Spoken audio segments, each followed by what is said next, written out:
শুভ দুপুর সবাইকে। প্রচণ্ড গরম বাইরে, তার মধ্যে আমাদের কাজ হচ্ছে ঘরে রান্নাটাও ঠিকঠাক করা।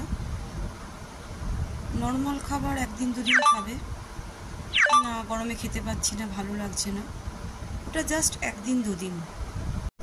তো গরম বলে কেউ আমরা না খেয়ে বসে নিই, সবাইকেই খেতে হচ্ছে, আর রান্নাও তো করতে হচ্ছে আমাদের, কিছু করার নেই। তো চলো আজকে কী রান্না করেছি তোমাদের সঙ্গে শেয়ার করি। পরে আবার জেকে শেখেই এইটা করো না খাবো, আজকে ওইটা করো।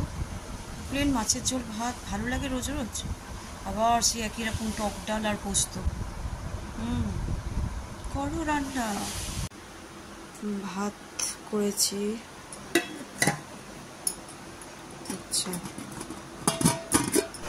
এটা হচ্ছে নিম পাতা ভেজে আলু ভাতে দিয়ে মাখা, আর ছেলের একটু মাছের ঝাল, এটা প্রচণ্ড তিতো হয়, বাটা মাছ ভাজা, এটা করেছি পেঁয়াজ আলুর একটা তরকারি কারণ টকের ডাল করেছি, আর এটা পটল পোস্ত করেছি, মানে পটল পোস্ত ঠিক নয়, আম ডাল করেছি, হচ্ছে আম ডাল।